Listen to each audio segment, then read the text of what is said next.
Assalamualaikum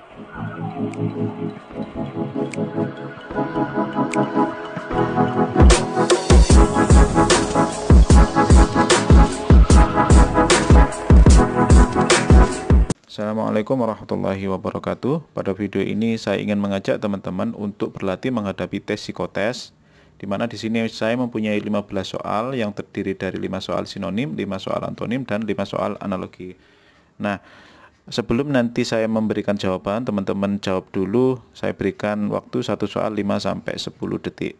Oke, kita lanjut ke soalnya. Nah, pada bagian satu ini kita membahas soal sinonim. Pilihlah jawaban yang memiliki makna paling mendekati dengan kata yang terdapat di soal. Oke, soal yang pertama adalah kleptofobia. Silahkan teman-teman jawab dulu. 1, 2, 3, 4, 5. Oke, jawabannya apa? Betul, jawabannya adalah A, takut kecurian. Nah, di sini kata kuncinya ini. Kita perhatikan ada kata fobia. Fobia itu adalah ketakutan yang berlebihan atau ketakutan yang tidak masuk akal gitu ya. Maka cukup jelas di antara pilihan jawaban yang lain tidak ada kata takut atau ketakutan, sehingga jawabannya adalah A. Next ke soal yang kedua, elaborasi. Silahkan jawab dulu. Oke, jawabannya adalah Oke, betul. Jawabannya adalah C, penjelasan yang terperinci. Jadi elaborasi ini merupakan kata yang berasal dari bahasa Inggris. Jadi cukup mudah kita melihat bahwa elaborasi ini artinya adalah penjelasan yang terperinci. Sekarang kita lanjut ke soal yang ketiga, eka matra. 1, 2, 3, 4, 5. Nah, jawabannya di sini saya mempunyai tips untuk menjawab soal seperti ini. Kita perhatikan pilihan jawabannya A, B, C, D, E. Adakah jawaban yang antonim atau berlawanan makna? Biasanya jawaban yang berlawanan makna itu salah satunya adalah jawaban yang dimaksud. Nah, kita lihat di sini antara C dan D, fisika dan metafisika. Ini kan berlawanan ya. Maka pilihannya antara C dan E. Dan eka matra itu bersinonim dengan fisika. Jadi jawabannya adalah C. Next ke soal yang nomor 4, proteksi. Nah, kalau ini saya yakin teman-teman pasti bisa menjawabnya dengan mudah. Ini juga berasal dari kata bahasa Inggris. Jadi jawabannya adalah perlindungan. Jadi proteksi itu adalah perlindungan. Nah, nomor 5, baga. Mungkin ini agak asing ya di telinga kita ya. Untuk mencari makna dari kata baga, teman-teman bisa membuka KBBI, Kamus Besar Bahasa Indonesia, yang bisa di-download di Play Store maupun di Google. Nah, untuk tips dari saya di sini, kita perhatikan jawaban yang agak mirip dengan soal, dan miripnya itu agak dipaksakan.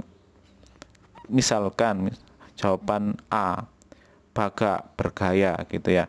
Bergaya ini kan agak dipaksakan seperti lagak, berlagak begitu. Nah, berlagak-lagak itu kan mirip dengan baga, sehingga biasanya jawaban seperti ini salah.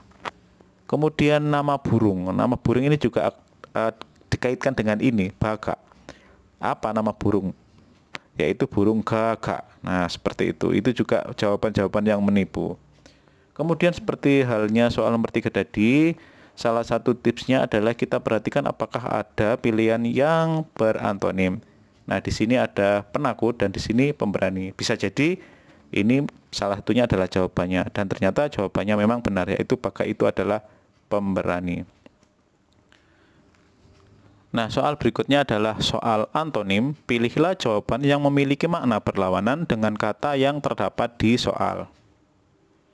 Soal yang pertama, perintis. Silakan dijawab dulu, teman-teman. 1, 2, 3, 4, 5. Nah, jawabannya adalah betul. Jawabannya adalah pewaris. Nah, di sini kita lihat perintis ini mempunyai makna yang hampir sama dengan pionir.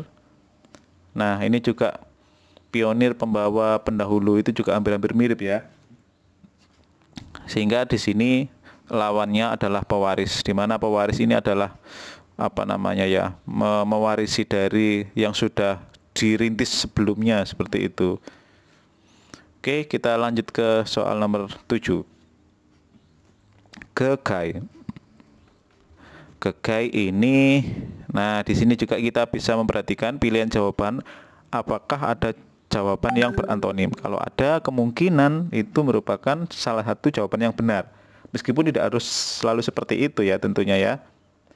Kita lihat di sini ada lemah, ada kuat. Nah, ternyata gegai itu berantonim dengan kuat. Nah, teman-teman juga bisa mencari kata gegai ini di KBBI ya. Ini juga kata yang jarang muncul. Oke, nomor 8, tetiran. Nah, sudah dapat jawabannya. Tetiran ini kita lihat dalam pilihan jawaban. Ada beberapa kata yang dibuat hampir mirip dengan tetiran. Misalkan petir. Nah, ini juga dimirip-miripkan. Biasanya yang dimirip-miripkan seperti itu salah gitu ya, dan memang bukan petir. Kemudian amatiran, nah itu kan hampir mirip juga tetiran gitu ya, ini juga salah gitu.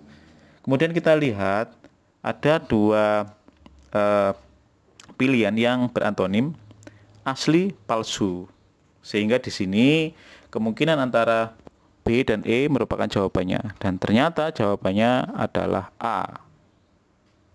Tetiran itu berantonim dengan asli. Kemudian nomor 9, ekspresi. Oke, kalau ini saya kira teman-teman pasti akan dengan mudah menjawab, karena ekspresi ini berasal dari bahasa Inggris dan biasanya akan mudah kita jawab. Dan benar, jawabannya adalah impresi. Ekspresi itu yang tampak ya, raut muka, tampak. Kalau impresi itu kan kesan. Kesan itu biasanya di dalam perasaan. Sehingga di sini berlawanan, yang tampak dan yang tidak tampak. Nah, sekarang soal nomor 10, teks. Teks ini berantonim dengan konteks. Sama seperti kontekstual, tekstual gitu ya, apa yang ada dalam teks dan apa yang ada pada konteksnya. Sehingga maknanya yang berlawanan adalah konteks. Nah, sekarang ke bagian yang ketiga, yaitu soal analogi. Pilihlah jawaban yang memiliki hubungan yang sama dengan rangkaian kata yang terdapat di soal. Oke, soal yang pertama, janji bakti. Kita perhatikan hubungannya. Janji itu adalah suatu ikrar atau suatu ucapan gitu ya. Nah, bakti itu adalah sebagai bukti dari janji atau suatu tindakan yang nyata untuk memenuhi janji. Sehingga di sini cukup jelas bahwa pilihan jawaban yang benar adalah A, ucapan dan tindakan gitu. Jadi jawabannya adalah A. Nah, sekarang kita lanjut ke soal yang nomor 12. Sungai, jembatan. Silahkan dijawab dulu. Sungai ini dapat dilewati melalui jembatan. Jadi kayak ada suatu permasalahan, kita melewati sungai kan suatu masalah ya. Nah, jembatan itu merupakan jalan keluarnya sebagai solusi untuk mengatasi permasalahan menyeberangi sungai. Sehingga jawaban yang tepat di sini adalah E. Masalah jalan keluar. Nah, seperti itu. Next ke soal yang nomor 13. Siswa belajar. Silakan dijawab dulu. Siswa ini tugasnya adalah belajar, atau ciri khas dari seorang siswa adalah belajar. Sama kayak ilmuwan, ciri khas dari seorang ilmuwan adalah meneliti, tugas dari ilmuwan adalah meneliti, sehingga jawabannya adalah C. Nah, sekarang ke soal nomor 14, apoteker obat. Apoteker obat ini sama kayak koki masakan. Jadi apoteker ini yang yang meracik obat, sama kayak koki yang menyiapkan atau meracik masakan gitu. Jadi jawabannya B. Sekarang soal yang terakhir nomor 15, desibel suara. Nah, apa jawabannya? Jawabannya yang benar adalah D. Desibel itu adalah satuan untuk mengukur intensitas suara.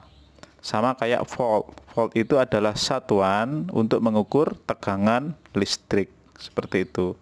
Sehingga jawabannya adalah D.